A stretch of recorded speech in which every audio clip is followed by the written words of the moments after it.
Un emperador romano es capturado con vida por un rey extranjero. Roma no pierde solo una batalla, pierde la idea de que los emperadores son intocables. 260 después de Cristo, cerca de Edesa, Mesopotamia romana. El sol golpea las armaduras hasta que parecen blandas. El metal, sin embargo, sigue frío donde el sudor no alcanza. Un legionario cierra el puño sobre una moneda, un antoniniano con corona radiada, y aprieta el canto con el pulgar. En la palma siente una de las pocas certezas que aún le quedan. El rostro del emperador, estampado en una plata que ya empieza a apagarse en los bordes. Después, el relato oficial buscará orden. Dirá que el emperador salió a negociar desde una posición de fuerza. Dirá que Roma buscó la paz sin perder autoridad. Dirá que Oriente quedó estabilizado por la presencia imperial. En la frontera, esas palabras suenan distinto. Un sello puede verse intacto. Una línea de suministro puede verse activa. Un campamento puede seguir en pie. Y aún así, todos saber que algo está cediendo. Valeriano está allí en persona. Es viejo para ser un emperador en campaña. Y los viejos también apuestan todo cuando creen que ya no tienen margen. El ejército llega debilitado por la enfermedad, la peste moviéndose entre las tiendas como un intendente silencioso. Y las listas de revista empiezan a dejar de coincidir con los cuerpos al amanecer. El cuero cruje, los odres pesan menos. Una venda seca se pega a una muñeca. Los sacerdotes murmuran oraciones que suenan como contabilidad. Al otro lado de la llanura está Sapor I, rey del imperio sasánida. Entiende los símbolos tan bien como el acero. Sus estandartes no necesitan violencia para intimidar. Aún así, se agitan. Su caballería espera con la paciencia de hombres que conocen el camino de regreso. Roma, en teoría,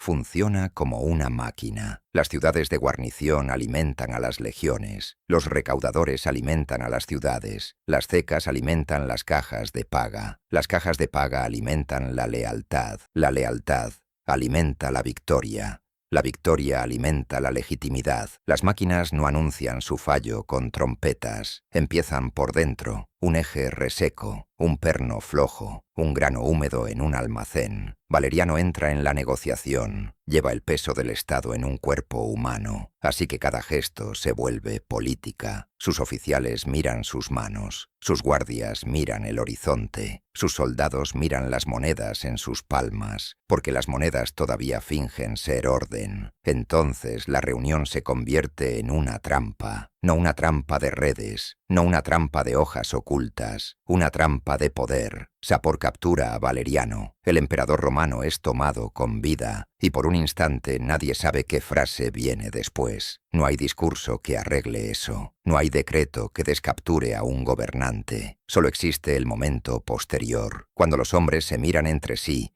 y entienden que el mapa acaba de cambiar sin pedir permiso. Un centurión saborea polvo y cobre. Un escribiente del tren de bagajes toca el sello de un cofre que de pronto se siente inútil. Un jinete ajusta una correa que le ha cortado el hombro durante días y recién ahora nota el dolor, porque el miedo vuelve ruidosas las cosas pequeñas. Roma ha sufrido derrotas antes. Roma ha perdido generales, legiones, ciudades, pero conservaba una ficción útil, el emperador por encima del campo de batalla. Al emperador lo pueden matar, y entonces puede volverse mártir. Al emperador lo pueden reemplazar, si el reemplazo parece inevitable. La captura de Valeriano no parece inevitable, parece una falla en el mundo. Ese es el peor minuto de esta historia. No el choque de escudos, no el humo de una ciudad, no una multitud en un estadio, una ausencia. Y desde esa ausencia, todo lo que dependía de la presencia empieza a tambalearse. Los mensajes cabalgan hacia el oeste. Los correos fuerzan caballos exhaustos por postas donde falta heno y sobran funcionarios cansados de promesas. La cera se rompe, la tinta se corre. La frase cambia de mano en mano. El sentido, no. El emperador ha desaparecido de Roma. El lenguaje oficial buscará una explicación limpia. Hablará de traición, hablará de mala fortuna, hablará de paciencia, hablará de eternidad. Lo que sí se puede ver es otra cosa. La eternidad no paga a los soldados. En los campamentos cerca de Edesa, el ejército aprende primero la lección real. Si al emperador lo pueden capturar, La caja de paga también puede caer. Si la caja de paga puede caer y la frontera sigue exigiendo defensa, alguien tendrá que improvisar autoridad. La autoridad improvisada es como se parten los imperios. En las provincias, mientras tanto, los rostros de las monedas siguen circulando. El perfil de Valeriano todavía compra grano por 1 o 2 días. Luego empieza la fricción. Los mercaderes pesan monedas en vez de contarlas. Una balanza se inclina. Un dedo raspa el borde plateado. Una discusión se alarga por una medida de cebada. Una viuda oye el tintineo en su cuenco y piensa que suena más liviano que el invierno pasado. Un agente fiscal oye el mismo tintineo y finge no oírlo. El Estado todavía parece un Estado. Hay oficinas, hay archivos, hay leyes, hay cecas golpeando metal para convertirlo en significado. Hay ejércitos llevando los mismos estandartes del águila. Pero la pregunta ya no es si Roma puede ganar guerras. La pregunta empieza a ser otra: si alguien todavía cree que el sistema funciona. Porque la creencia sostiene una frontera cuando el río está bajo, cuando el granero del fuerte está medio vacío, cuando la legión más cercana marcha hacia otro sitio. La creencia mantiene leal a un gobernador que podría ser rey, mantiene en formación a un soldado cuya plata ya es tradición más que metal. La desaparición de Valeriano convierte esa creencia en una apuesta. Por lo tanto, la pregunta central entra en foco. ¿Qué se rompe primero? ¿La frontera de Roma o la fe de Roma en sí misma? El espectador debe sentir que la crisis empieza en Edesa, pero Edesa es el momento en que la máscara se desliza. La presión lleva años acumulándose. Las monedas llevan años adelgazando. El trono lleva años tambaleándose. La cámara, entonces, tiene que alejarse, lejos del calor del desierto, lejos de los rostros atónitos, lejos del emperador capturado que ya no puede ordenar nada. Tiene que ir al momento en que el imperio enseñó a sus propios soldados una lección más peligrosa. Si un emperador puede ser hecho por el ejército y también deshecho por el ejército, entonces el ejército puede empezar a sentirse Estado. Esa lección comienza en un lugar más frío, en un año anterior, con un asesinato que al principio parece casi rutinario. 235 después de Cristo, un emperador es asesinado por sus propios hombres. 235 después de Cristo, cerca de Mogontiacum, Maguncia, frontera del Rin. En los registros, Roma todavía gestiona la frontera. Hay fuertes, hay patrullas, hay cajas de paga, hay papeleo. El río sigue marcando el nosotros y el ellos. Eso funciona mientras los hombres acepten defender esa línea. Severo Alejandro es el emperador, lo bastante joven como para parecer que el sistema aún tiene futuro. Viaja con el ejército, y su presencia debería convertir la ansiedad en disciplina. Habla de orden, de deber, de permanencia. El problema es que la permanencia también se financia. El invierno muerde a través de la lana. El humo de pino se queda bajo sobre el campamento. Todo huele a resina, cuero húmedo y hierro frío. Los soldados acercan las manos al fuego. Los ojos, en cambio, se quedan en las tiendas de los oficiales. Esas tiendas tienen calor. Esas tiendas tienen cuentas. Esas tiendas deciden quién cobra a tiempo. El Estado romano todavía parece una máquina. Los correos cabalgan según horario. Los impuestos llegan en medidas estandarizadas. Las cecas acuñan rostros estables. Los gobernadores envían informes que suenan seguros. La corte imperial emite edictos con peso de piedra. En la frontera, sin embargo, la aritmética cambia. La presión germánica al otro lado del Rin es real y el ejército espera acción. Espera que el emperador responda con acero, no con negociación. Severo Alejandro se inclina por acuerdos y pagos, lo que el lenguaje oficial llamará arreglo o composición. En la práctica, muchos soldados oyen otra cosa: comprar tiempo. Y comprar tiempo cuesta dinero. Así, el dinero se vuelve el tema silencioso de cada conversación. Un pagador abre un cofre. Las monedas caen en una bandeja poco profunda con un traqueteo conocido. La punta de un estilo raspa la cera. Un centurión mira la pila. Luego mira a los hombres que miran la pila. La moneda no es solo moneda. Es una promesa contada en metal. El relato administrativo dirá que los soldados sirven a Roma. Lo que sí se puede ver es más duro. Sirven a la expectativa de que Roma seguirá aquí el mes próximo. Esa expectativa se renueva con órdenes, sí, pero también con pan, sal y paga. Severo Alejandro hereda un modelo de equilibrio: mantener leal al ejército,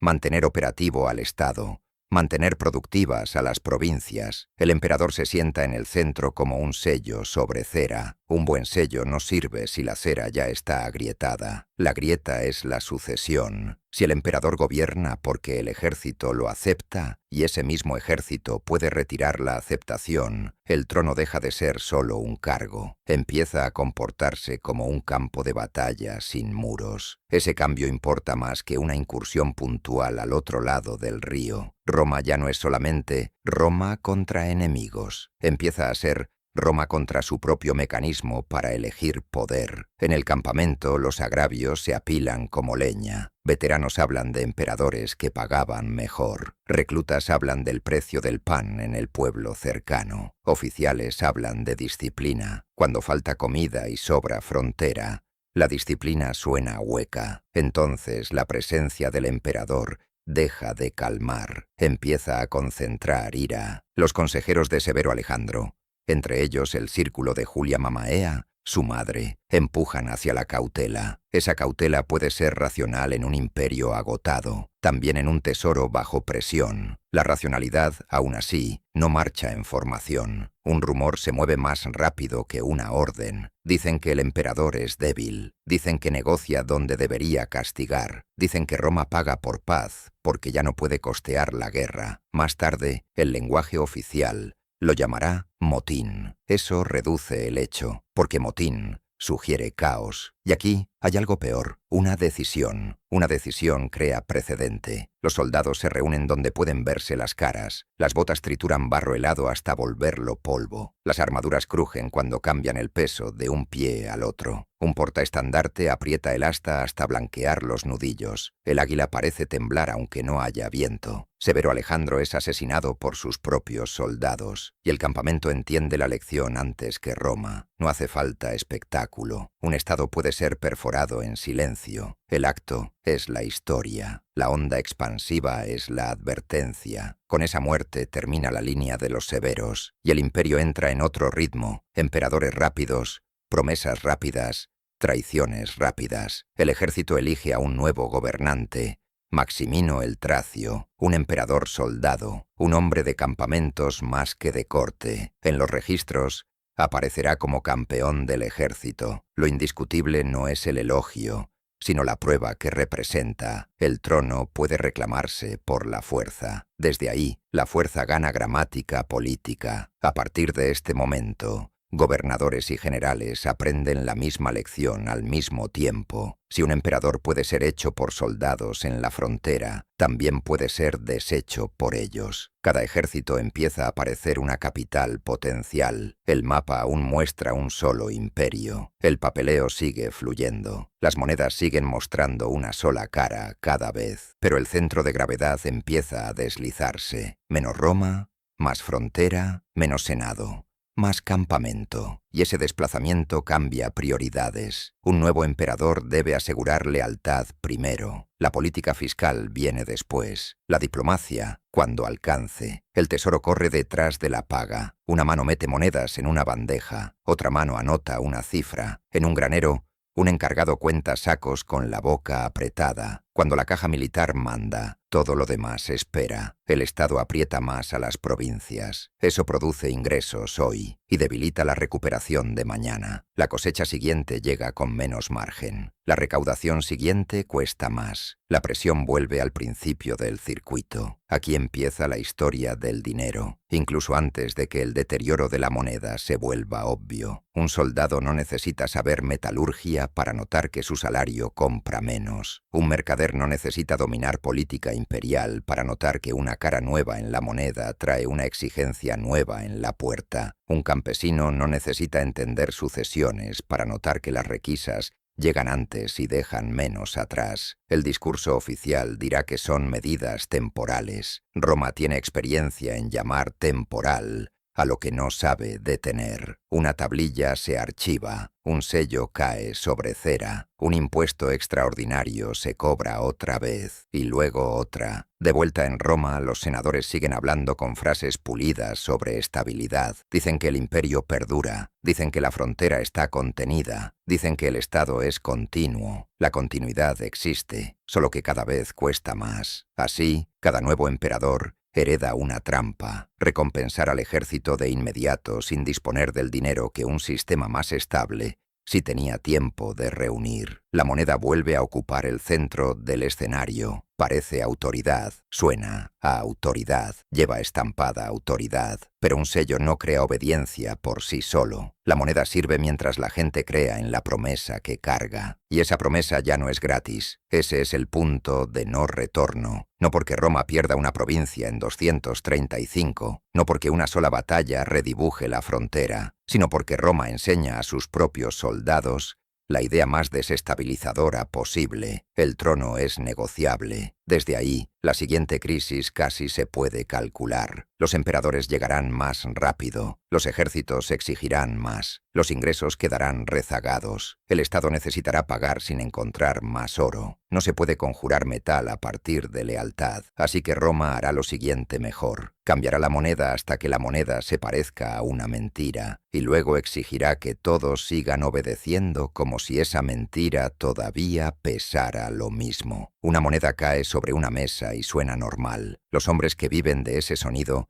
empiezan a pesarla de todos modos. 238 después de Cristo. Roma, las cecas, los cuarteles. El lenguaje oficial dirá que el imperio sigue gobernado por ley, tradición y dignidad senatorial. Lo que sí se puede medir es otra cosa: la legitimidad empieza a llegar a caballo. 238, el llamado año de los 6 emperadores. En un solo año, múltiples emperadores suben y caen. La ciudad conserva ceremonias, las oficinas permanecen abiertas, la tinta sigue corriendo. Pero cada nombre nuevo convierte el palacio en cuenta regresiva. Las facciones aprenden rápido: moverse primero, prometer más, castigar antes. En las calles, nada parece apocalíptico a simple vista. El pan sigue horneándose, las termas siguen humeando, los vendedores siguen gritando precios, solo que los precios cambian demasiado seguido. La cifra de ayer pierde autoridad. En la ceca,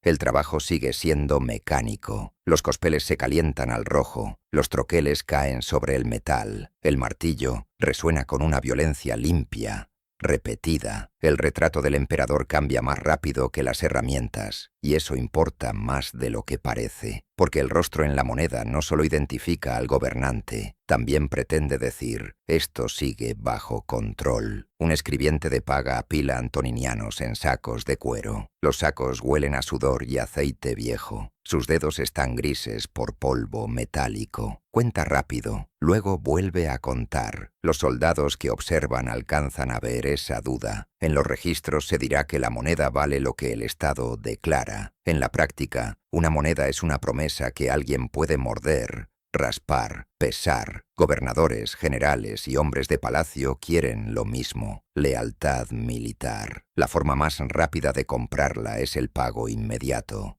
Así, el efectivo pasa por delante de la política, y el tesoro no alcanza. Las guerras fronterizas desgastan, las guarniciones piden suministros, las ciudades exigen murallas y alivio. Las guerras civiles encienden rutas que deberían mover grano. La necesidad de dinero crece más rápido que la capacidad de reunirlo. En una cámara administrativa, mapas en la pared, libros de cuentas abiertos, una lámpara humeando. El gobernador pide tropas, el intendente pide fondos, los fiscales piden tiempo. La frontera no concede tiempo. La decisión se desplaza hacia la única palanca que se mueve rápido: la moneda. Se reduce el contenido de plata, luego se reduce otra vez. La moneda de plata se vuelve plata por nombre más que por sustancia. El discurso oficial la llamará adaptación necesaria. Lo indiscutible no es el nombre, sino el efecto. El imperio empieza a pagar a sus defensores con una ilusión controlada. Un soldado gira una moneda recién acuñada en la palma. El retrato se ve nítido. La corona radiada aún atrapa la luz. En el borde, sin embargo, hay una opacidad extraña. La raspa con una uña. El brillo falla demasiado fácil. Los mercaderes aprenden antes que los senadores. Un carnicero exige más monedas por el mismo corte. Un transportista pide volumen,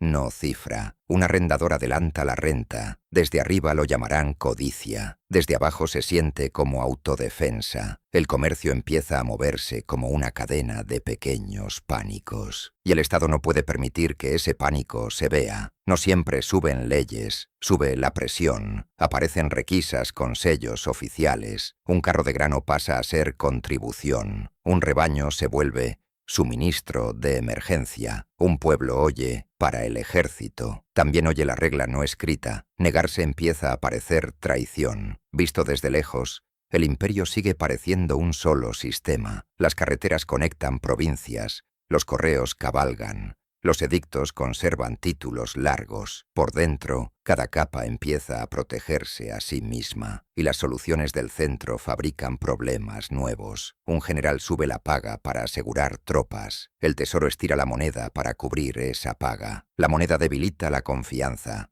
La desconfianza sube precios. Los precios fuerzan más extracción. La extracción debilita la producción. La producción reduce el rendimiento fiscal. El ejército, mientras tanto, sigue cobrando primero. El Estado aprieta más y acuña más rápido. Esa es la trampa. Una máquina de confianza empieza a comerse sus piezas. 251 después de Cristo. A Brito, cerca de la frontera del Danubio. La escala cambia, de libros de cuentas a barro. La región del Danubio es hierba húmeda, colinas bajas y miedo moviéndose con el viento. Las fuerzas godas presionan dentro del territorio romano. El emperador Decio sale a enfrentarlas en campo abierto. En los registros posteriores aparecerá como restaurador, severo, tradicional, decidido. Lo que sí se puede ver es a un gobernante intentando probar algo más básico, que el imperio todavía puede ganar. La batalla sale mal. Decio muere en combate.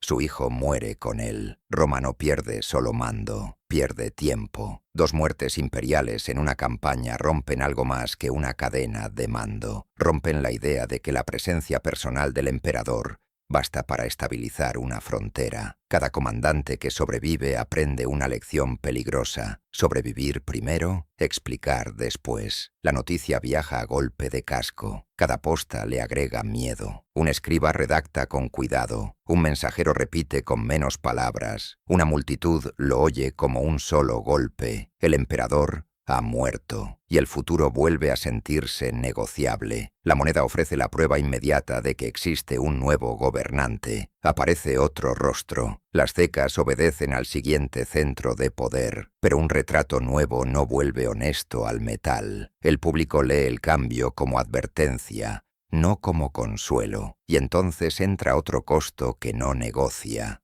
La peste. Desde el lenguaje ritual se la puede presentar como castigo, azar o designio. En la práctica, golpea justo donde el sistema se sostiene. Mano de obra, movilidad, moral. Los campamentos pierden hombres en silencio. Las ciudades pierden trabajadores. Las rutas pierden manos. Los talleres pierden ritmo. La nómina del ejército, en cambio, no enferma. El gasto sigue. La capacidad de sostenerlo se encoge. Sacerdotes ofrecen ritos. Médicos ofrecen mezclas. Familias cuelgan amuletos. En una tienda militar, un hombre tose y todos escuchan. A la mañana siguiente, la lista tiene huecos. La frontera no se detiene por luto. Unidades exhaustas vuelven a la línea. La mentira de la moneda, entonces, se vuelve más necesaria, no menos. Un funcionario provincial enfrenta una elección: enviar ingresos completos al centro o retener lo suficiente para evitar el colapso local. Desde arriba eso puede llamarse corrupción. Desde la provincia se parece a triaje. El poder local gana grosor. La autoridad central pierde espesor. Algunos comandantes empiezan a actuar como gobernantes. Pagan a sus tropas en lo local. Negocian en lo local. Castigan en lo local. La burocracia romana sigue emitiendo órdenes, solo que muchas llegan tarde y sin fondos. La lealtad se pega a la mano que alimenta. El antoniniano continúa circulando como objeto recurrente. Primero fue autoridad del emperador en metal, ahora es ansiedad imperial en metal, un rumor que se puede sostener. Una tarde, un veterano se sienta junto a un brasero fuera de un cuartel. Hace girar una moneda entre pulgar e índice. El fuego ilumina el retrato, también ilumina el brillo barato de la superficie, y entiende algo antes que el discurso oficial lo admita. La moneda está enseñando al pueblo a dudar. Dirán que Roma atraviesa una mala temporada. Lo indiscutible no es la temporada, sino el costo de sostenerla. Roma está pagando supervivencia con credibilidad. Eso no se acuña, y los emperadores siguen cambiando. La siguiente escalada ya no será solo una batalla, será el mapa empezando a desobedecer, regiones que descubren que pueden funcionar, defenderse y cobrar, sin esperar permiso de Roma. Un mapa no se rasga con un sonido. Las monedas sí, y mucha gente oye primero la ruptura en el bolsillo. 260 a 270 después de Cristo. Galia, Britania, Palmira, Egipto. En los registros imperiales, Roma sigue siendo continua. Los títulos del emperador conservan su peso ceremonial. Los correos aún cabalgan. Las cecas siguen estampando rostros. Lo que cambia de verdad no es el título, es la capacidad del centro para estar en todas partes a la vez. Cuando esa capacidad cae, las provincias empiezan a comportarse como centros. Occidente, póstumo y la solución regional. En Occidente, la frontera del Rin se vuelve una prueba que Roma ya no puede resolver al ritmo que exige la frontera. Los invasores presionan, las guarniciones se adelgazan, la paga llega tarde. En ese punto aparece Póstumo, con dos activos que valen más que el linaje, tropas que le obedecen y una estructura regional capaz de alimentarlas. La autoridad se desplaza hacia el hombre que puede resolver mañana por la mañana. El lenguaje de la corte dirá que Póstumo es un rebelde. En la práctica provincial se parece más a una respuesta logística. Ofrece protección a ciudades cansadas de esperar. Ofrece paga a soldados cansados de promesas. Para sostener eso, necesita algo más que prestigio militar. Necesita administración. Necesita recaudar. Necesita mandar. Necesita parecer Estado. Un consejo se reúne en una sede provincial. Botas con barro sobre mosaicos, tablillas de cera abiertas, lana mojada y humo de lámpara. Un escribiente lee ciudades que piden auxilio. Un centurión golpea la empuñadura con un dedo. Nadie pregunta qué desea Roma. La pregunta ya es otra. ¿Qué puede imponer la región? Póstumo toma el título imperial. Occidente ahora tiene un emperador que no es el emperador. El cambio se vuelve visible en la ceca. Nuevo retrato, nuevos lemas. La corona radiada sigue ahí. La forma romana permanece. La promesa se vuelve local. Y con eso la lealtad empieza a pegarse a la ceca más cercana, no a la capital más lejana. Britania lo siente pronto. El canal es estrecho. La distancia administrativa, no. Una provincia empieza a orbitar al poder que puede proteger rutas y pagar tropas. Partes de Hispania entran y salen de esa órbita occidental. Desde el centro, lo llamarán desorden temporal. Lo que sí puede medirse es otra cosa, una administración separada que todavía usa hábitos romanos. La corte central sigue enviando decretos como si Occidente estuviera solo, mal gestionado. Pero un decreto sin hombres ni dinero llega como papel, no como mando. La autoridad de Pergamino empieza a perder frente a la autoridad acorazada. Oriente, Palmira y la seguridad como soberanía. En Oriente, la presión tiene otra textura. La amenaza sasánida es organizada, agresiva, persistente. Las ciudades del Éufrates aprenden rápido una lección vieja. Una muralla vale lo que valen su guarnición y sus suministros. Palmira se sienta entre mundos. Rutas comerciales, camino del desierto, riqueza caravanera, élites que entienden la logística como poder. Después de Edesa, esperar demasiado de Roma se vuelve peligroso. El mando local empieza a endurecerse, primero como defensa, luego como capacidad política. Odenato asciende como hombre fuerte alineado con Roma. En los registros imperiales aparecerá como aliado leal,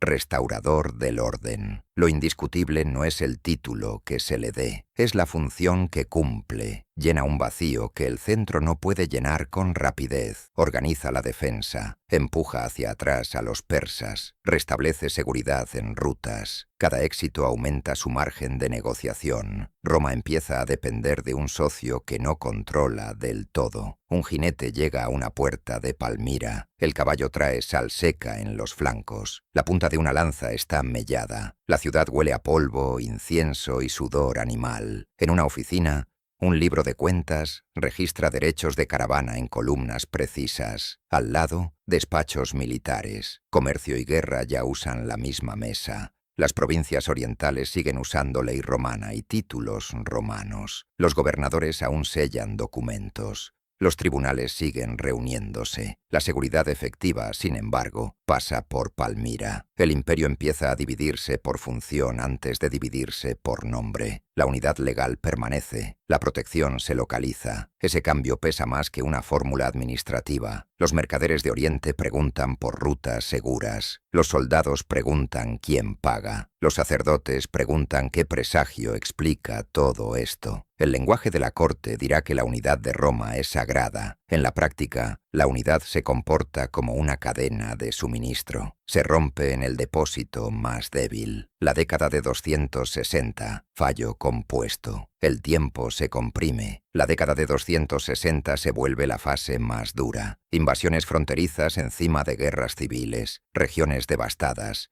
ciudades saqueadas o arruinadas. Desde arriba se culpará a bárbaros. Destino, traición. Lo que sí puede medirse es un fallo compuesto, muchos golpes cayendo sobre un estado que ya venía funcionando con margen cada vez menor. Una ciudad del Rin repara su empalizada. La madera está verde y pesada. Un magistrado firma requisas con la mano tensa. Un campesino mira cómo se llevan bueyes para transporte. Ya no maldice a Roma, maldice a los hombres locales con sello. Ese detalle es la historia. Roma empieza a parecer una marca usada por quien tenga el sello y la fuerza para hacerlo valer. Zenobia y el filo de la fractura. En Oriente, el paso del dominio de Odenato a la regencia de Zenobia afilará la fractura. Aquí el cambio de tiempo es deliberado. Ya se ve venir en la lógica de la crisis. Zenobia gobernará en nombre de su hijo. Palmira extenderá su influencia sobre provincias romanas, incluido Egipto. Después, el lenguaje de la corte lo presentará como usurpación escandalosa. La lógica que lo produce es más fría. Si el centro no garantiza grano, rutas y defensa, la periferia lo hará por cuenta propia, no como teoría, como supervivencia, y eso reordena el mapa político sin necesidad de cambiar primero el vocabulario. Varias Romas. El mapa ahora contiene varias Romas. El occidente de Póstumo se ve romano. El oriente de Palmira administra con herramientas romanas. El gobierno central sigue llamándose Roma. La unidad deja de sentirse como hecho. Empieza a sostenerse como afirmación. Cada año se convierte en una prueba de fuerza pagada con salarios, grano y espadas. Un correo de la corte central llega a una ciudad occidental con órdenes y títulos. El pergamino va rígido, el sello rojo. En los registros imperiales, ese documento espera obediencia. El consejo local hace primero otra pregunta. ¿Quién defiende las murallas este invierno? El pergamino no responde. El mensajero se marcha con las manos vacías. El giro de mitad de historia. Este es el giro de mitad de historia. La crisis deja de ser solo un problema de trono, pasa a ser un problema de mapa. La sospecha central se instala en silencio. Quizá un solo emperador sea opcional. El espectador ya no está viendo solo una secuencia de malos gobernantes. Está viendo a un estado descubrir que puede fracturarse y aún así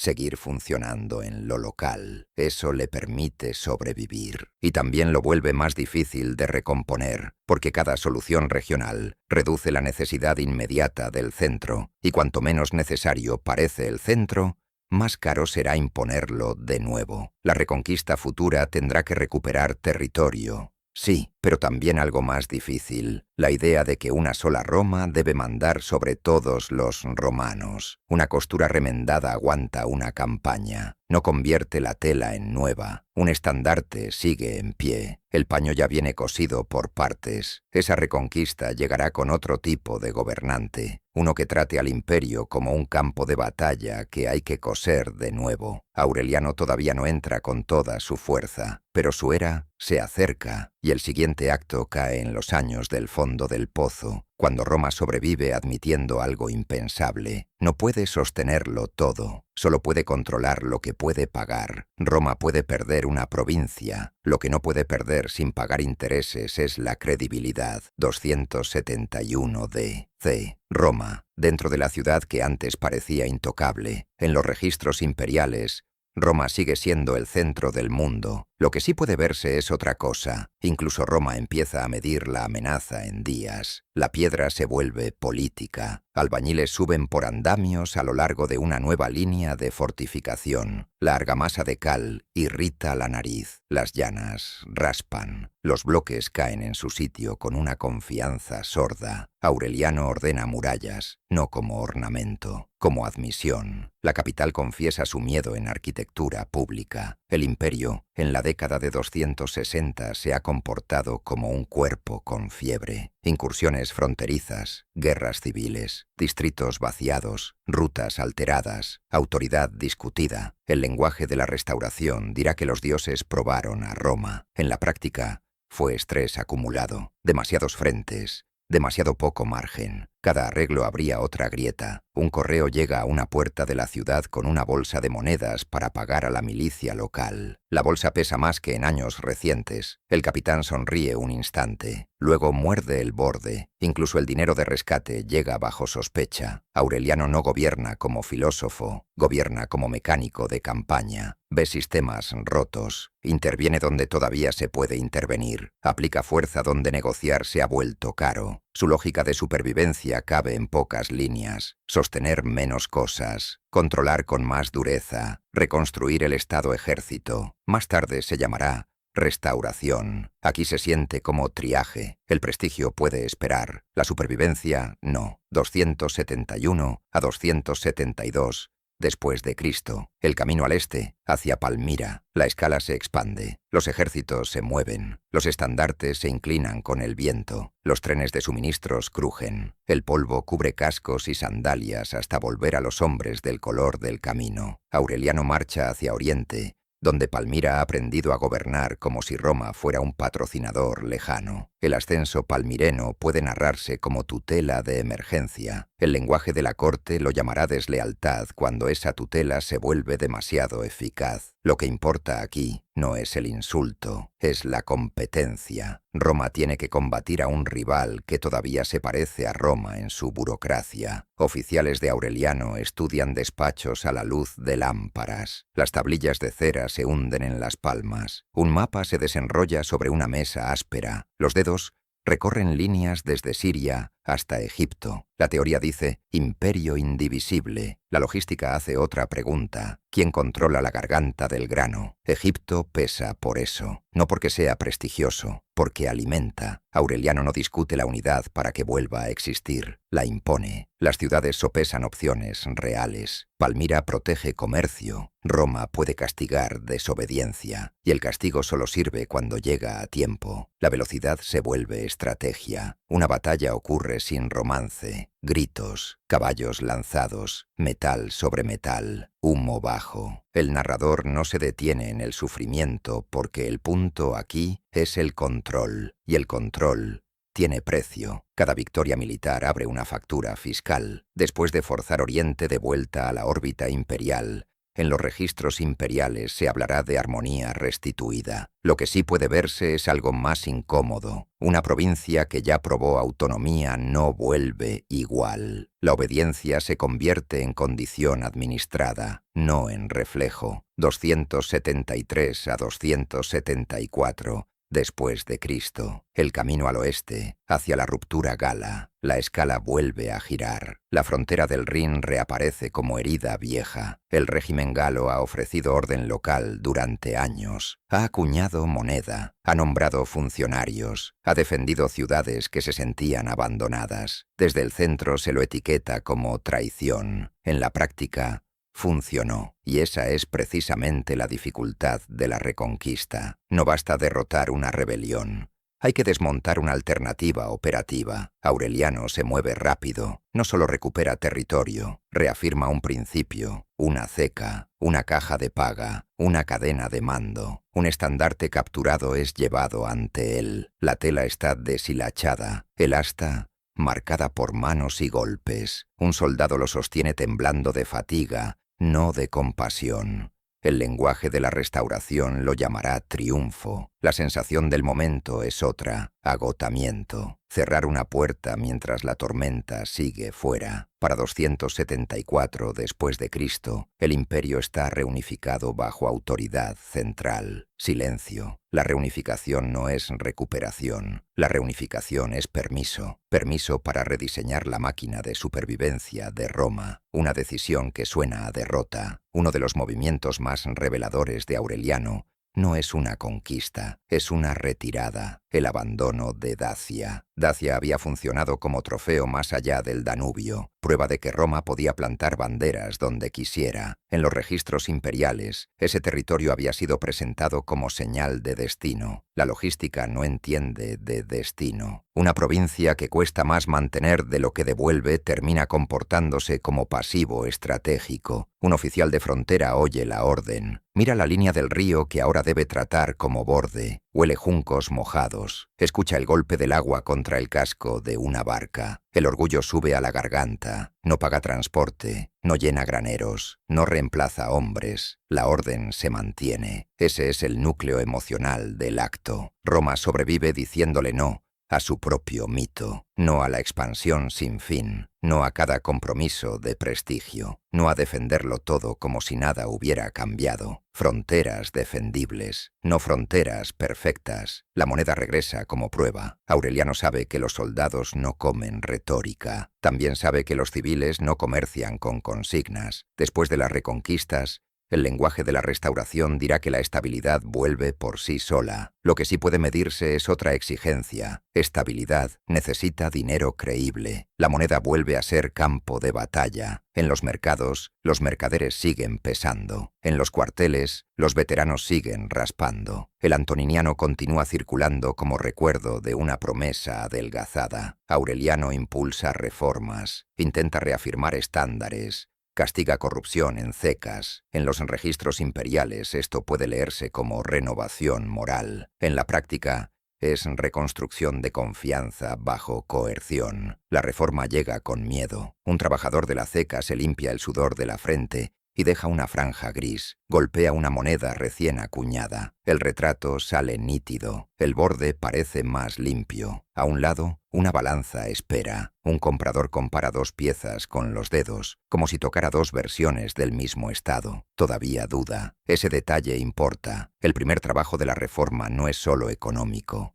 Es persuasivo. La lección del fondo del pozo, la década de 260, enseñó al imperio algo que nunca quiso aprender. Una región puede separarse y seguir sintiéndose suficientemente romana como para funcionar. Ese descubrimiento envenena la unidad imperial. Por eso la reunificación no puede terminar en victoria militar. Exige control más estrecho después. El lenguaje de la restauración dirá que la crisis termina. Lo que cambia de verdad es la regla del juego. La crisis reescribió el manual. El estado que emerge no es el mismo que entró. Las murallas de Roma son el símbolo perfecto. Dicen protección, dicen permanencia, dicen orden restaurado. También dicen esto: el centro ya no confía en la distancia. Una ciudad amurallada, una ceca vigilada, un pagador contando bajo sospecha. Ese es el nuevo tono del imperio. Y el siguiente acto mostrará el giro completo, cómo la restauración se convierte en un estilo de régimen más duro y más sistemático, diseñado para impedir otra Edesa, haciendo a la sociedad más fácil de extraer, contar y obligar. La versión conmemorativa dirá que la crisis termina con la reunificación. La reunificación solo significa otra cosa, que el imperio vuelve a poder apretar en una sola dirección, 274 a 284 después de Cristo. Roma, las provincias, los libros de cuentas detrás de los estandartes, en los registros imperiales. El cuadro parece limpio. Aureliano reunifica, los rivales desaparecen de la moneda. El mapa vuelve a un solo color, el orden regresa. Un mapa reunificado no equivale a un sistema curado. La historia se mueve de los campos de batalla al papeleo. En Roma, las murallas nuevas se levantan como una promesa visible, hiladas de piedra alineadas, argamasa secándose pálida al sol. Un guardia recorre el adarve. Sus botas raspan gravilla. La ciudad empieza a oír la seguridad como ruido cotidiano. El lenguaje imperial dirá que esas murallas prueban fuerza. Lo que sí puede medirse es otra cosa. El centro se comporta como si esperara amenazas en su propia puerta. El miedo entra en la arquitectura y desde ahí entra en el gobierno. Aureliano también intenta arreglar el dinero, endurece disciplina en las cecas, castiga fraude, empuja reformas para que la moneda vuelva a ser creíble. En la propaganda puede sonar a purificación. En la práctica, toda purificación fiscal llega con coerción. Dentro de una ceca, un trabajador sujeta un cospel con tenazas. El aire ondula por el calor. Cae el troquel. Aparece un retrato nítido, casi convincente. Horas después, en el mercado, un comprador sigue dudando. Ahí está la lección. La confianza no se acuña al mismo ritmo que el metal. La muerte de Aureliano, repentina, interna, afilada en términos políticos, aparece como recordatorio de la fragilidad que sigue debajo de la restauración. Silencio. Ni siquiera un imperio reunificado ha salido de la zona de peligro. La estabilidad sigue siendo condicional, solo que ahora está mejor armada. Esa es la costura de este acto. No hay regreso a la suavidad, hay una mejora en la dureza. Cuando el Estado empieza a querer verlo todo, un escribiente llega a una ciudad provincial con tablillas, tinta y sellos. Trae polvo de camino en los pliegues de la ropa, pide cifras de tierra, recuento de ganado, número de hogares. En los registros se llamará administración racional. Lo que cambia de verdad es la matemática de extracción. El censo deja de ser solo conocimiento, se vuelve herramienta. No necesita espada para dañar. Los campesinos hacen fila frente a una oficina. Un niño aprieta una cesta de junco. Una madre mira cómo el estilo raspa la cera. El escriba no parece cruel, parece cansado. Y aún así, un hombre cansado puede arruinar una casa con puntualidad. La ciudad aprende a temer la documentación. En el relato antiguo, Roma gobernaba con prestigio y costumbre. Muchos obedecían porque Roma parecía inevitable. Muchos pagaban porque el imperio parecía permanente. La crisis demostró que la inevitabilidad puede fallar. Desde entonces, la permanencia tiene que fabricarse. Fabricarla implica estandarizar, recaudación, endurecer obligaciones, hacer al Estado más legible para sí mismo. Un mensajero fija un edicto en el foro. Los sellos brillan. La multitud lee en murmullos. El texto hablará de tasación, equidad, orden. El punto real es otro, previsibilidad. El Estado busca un flujo de ingresos que sobreviva a malos emperadores, malas cosechas y años malos encadenados. 284 después de Cristo. Entra Diocleciano. En 284, Diocleciano toma el poder. El lenguaje imperial lo presentará como solución al caos, casi como un cierre limpio. Los cierres limpios suelen escribirse después. Lo que sí puede verse es un cambio de diseño. Diocleciano no se limita a reparar la máquina heredada, empieza a rediseñarla. El emperador se vuelve menos accesible, más ceremonial, más distante. Cambian gestos, cambian protocolos, cambia el tono del poder. La corte lo llamará dignidad. La dignidad también funciona como técnica de obediencia. Un ciudadano observa una procesión, estandartes altos, funcionarios moviéndose como un solo cuerpo. La gente se inclina porque todos se inclinan. No hace falta amor para producir ese gesto, hace falta repetición, y repetición produce entrenamiento político. El mapa administrativo se reorganiza, la autoridad se estratifica, los funcionarios se multiplican.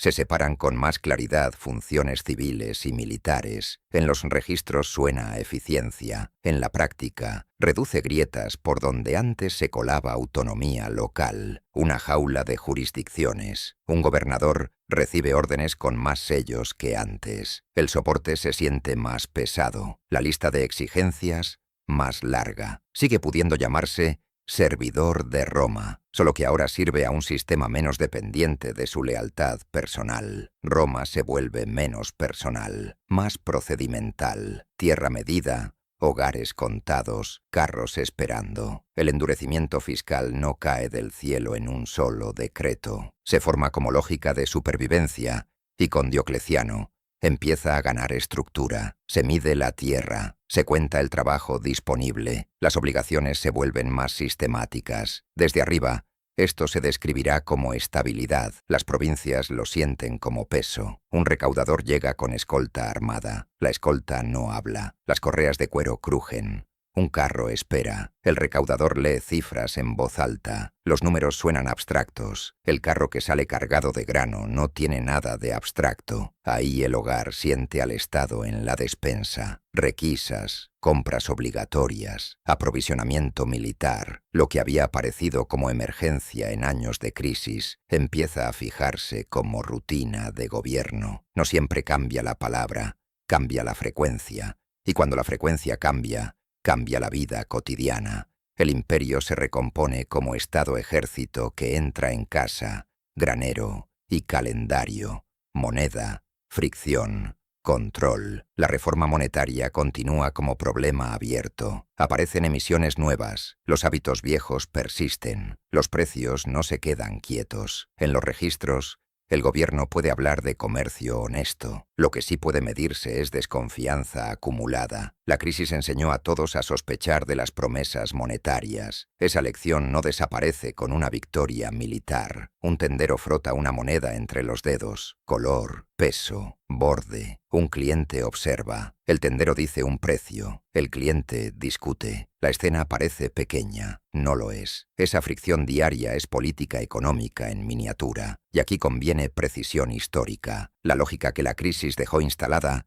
empujará al régimen dioclecianeo y más allá de 284 a intentar disciplinar con más fuerza precios, mercados y conductas cuando la fricción monetaria se vuelva problema de orden público. La semilla está aquí. La culminación vendrá después. Por eso la moneda en este acto importa menos como símbolo explicado y más como prueba práctica. Cada intercambio obliga a decidir cuánto se cree todavía en la palabra del Estado. Roma aprende a tratar esa duda económica como asunto de seguridad, lo que realmente significa restaurar. La versión oficial dirá que la crisis termina. Lo que cambia de verdad es la forma del régimen. La catástrofe no solo dañó al imperio, le dio permiso para reconstruirse más duro, más centralizado, más extractivo. Eso no borra la crisis, la convierte en método. Las murallas alrededor de Roma siguen siendo el mejor símbolo. Dicen protección, dicen permanencia, dicen orden, también dicen otra cosa. El centro ya no confía en la distancia. Una ciudad amurallada, una ceca vigilada, un recaudador con escolta. Ese es el nuevo tono, y por eso el acto final no puede ser una sola escena de sangre. Tiene que ser una cuenta regresiva, mostrar cómo cada giro arranca una capa de la Roma anterior hasta dejar en pie otra Roma, viva, reunificada, reconocible y al mismo tiempo distinta. Decían que Roma sobrevivió porque era eterna. La eternidad no es un plan. Este final no funciona como un himno. Funciona como una cuenta regresiva. 235 después de Cristo. La frontera decide el trono severo. Alejandro muere a manos de sus propios soldados. Silencio. En los registros, eso puede escribirse como quiebre de disciplina. Lo indiscutible es otra cosa. El ejército aprende que puede hacer y deshacer emperadores. Una hoguera humea bajo leña mojada. Un estandarte cruje en su asta. El pulgar de un soldado roza el borde de una moneda. La moneda todavía muestra orden. El campamento acaba de demostrar que el orden puede borrarse. Desde ese momento, cada comandante de frontera se convierte en posibilidad política. 238 después de Cristo. Demasiados emperadores, demasiado poco tiempo. Múltiples pretendientes se alzan en un solo año. La ciudad mantiene ceremonias. Las oficinas siguen abiertas. La tinta sigue corriendo. Lo que cambia de verdad es la velocidad. La legitimidad deja de parecer una herencia, empieza a comportarse como una carrera. En Roma, un mensajero sube escalones de mármol con una tablilla sellada. El sello aún está tibio. La tablilla trae otro nombre. En la ceca, un escribiente busca troqueles nuevos. Cae el martillo. Aparece otro rostro. La ciudad sigue respirando. Los retratos cambian demasiado rápido. Y la primera fractura aparece donde el Estado no puede fingir: el pago. Los emperadores compran lealtad con dinero. El dinero requiere metal. El metal no obedece órdenes. En el lenguaje imperial, reducir plata puede llamarse necesidad. En la práctica, se siente como promesa adelgazada. Un mercader sostiene un antoniniano frente a una lámpara. La superficie brilla, el borde se ve opaco. Raspa con la uña. No protesta, sube el precio. La inflación entra en el habla diaria sin proclamación. 251 después de Cristo. Abrito, el campo de batalla, devora al emperador. Decio marcha contra los godos. En los registros será resistencia heroica. En la práctica es un gobernante intentando probar que el imperio todavía puede ganar. La campaña termina con Decio muerto. Su hijo muere con él. Roma no pierde solo mando, pierde tiempo. El cargo imperial pierde otra capa de protección. La frontera deja de parecer un lugar que la presencia del emperador puede estabilizar por sí sola. Un soldado aprieta una correa de casco, otro susurra una oración, un oficial abre un libro de paga. El libro importa más que el elogio fúnebre, y el libro pesa menos de lo que promete. Los comandantes empiezan a tratar el trono menos como objeto sagrado y más como herramienta de supervivencia. Y entonces entra otro costo que no negocia: la peste. La enfermedad avanza por campamentos y ciudades. Desde arriba puede nombrarse destino. Lo que sí puede medirse es el daño en cadena. Menos manos, menos carros, menos reclutas, menos impuestos. Se levanta la lona de una tienda, se oye una tos, un odre pasa de mano en mano. A la mañana siguiente una cama está vacía. La frontera sigue pidiendo guardias. La lista se encoge. Las mismas obligaciones caen sobre menos cuerpos. 260 después de Cristo. Edesa. El peor minuto valeriano va a negociar cerca de Edesa. El lenguaje imperial querrá estrategia. Lo indiscutible es la exposición. El emperador queda colocado donde los símbolos pueden ser capturados. Sapori captura a Valeriano con vida. Silencio. Roma pierde una batalla y pierde una superstición. Un correo cabalga hacia el oeste con polvo entre los dientes. Un gobernador lee el informe 2 veces. Sus dedos dejan sudor en el pergamino. Mira a sus tropas locales. Mira su tesoro local. Mira las promesas que vienen de lejos. En los registros se exigirá unidad. En la práctica se impone otra prioridad: sobrevivir. Las provincias empiezan a resolver sin esperar permiso. La década de 260, el nadir, se vuelve rutina. Desde el centro, el periodo puede resumirse en invasiones y desórdenes civiles. Lo que cambia de verdad es la capacidad del sistema. Ya no resuelve un problema sin fabricar otros dos. Una ciudad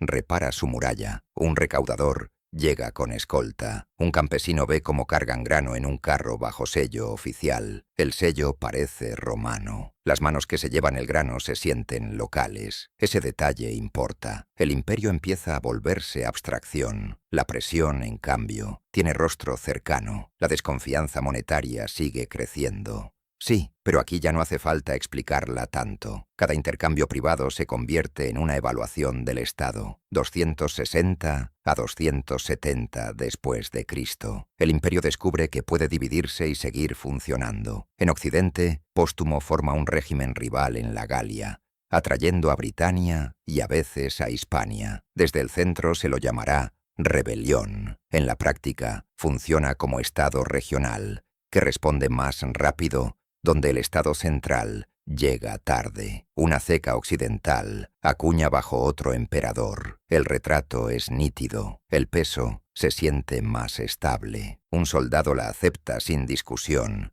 Quiere paga y protección, y las recibe desde una capital más cercana. Roma empieza a volverse plural. En Oriente, Palmira asciende porque puede financiar defensa y administrar rutas. Primero parece apoyo, luego se parece a sustitución. Suena una caravana en una puerta. Un libro de cuentas registra aranceles. Una orden militar descansa en la misma mesa. La ciudad huele a incienso y sudor animal. Comercio, defensa, gobierno, todo en el mismo escritorio. El nombre de Roma sigue en documentos. Las decisiones se toman localmente. La unidad sobrevive más tiempo en el papeleo que en el mando efectivo. 272 a 274 después de Cristo. Aureliano vuelve a coser el mapa. Aureliano reconquista Oriente. Aureliano reconquista Occidente. En el lenguaje de la Restauración, eso será orden recuperado. Lo indiscutible es el método. La unidad regresa impuesta y con bordes más duros. Se baja un estandarte. Un gobernador se arrodilla. Una ceca cambia troqueles. La gente mira el metal más que la ceremonia. Han aprendido la única pregunta fiable. ¿Quién puede pagar? Aureliano fortifica Roma. Las murallas se elevan. Polvo de piedra en los antebrazos.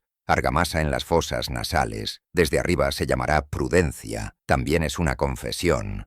El centro ya no confía en la distancia. Silencio. Y los retiros de prestigio se vuelven política. Roma abandona Dacia. En los registros puede presentarse como estrategia. En la práctica, es aritmética de recursos. Un oficial de frontera observa barcas cruzar un río con suministros moviéndose en la dirección equivocada. Aprieta la mandíbula, no celebra, obedece. Roma sobrevive reduciendo compromisos. 284 después de Cristo. Diocleciano cierra una crisis y abre otro tipo de imperio. Diocleciano toma el poder. Antes de explicarlo, una pausa. Esto no es un final limpio, es un cambio de diseño. El lenguaje imperial hablará de estabilidad recuperada. Lo que sí puede medirse es rediseño del régimen. Se mide tierra, se cuentan personas, se ordena tributación, se reorganiza administración, se endurece la distancia entre gobernante y gobernados. Una tablilla censal se presiona sobre cera, un escriba dicta cifras, un recaudador verifica, una escolta espera. La vida se vuelve más legible para la autoridad. La ceremonia también cambia. El emperador se vuelve más remoto, más formal, más inaccesible.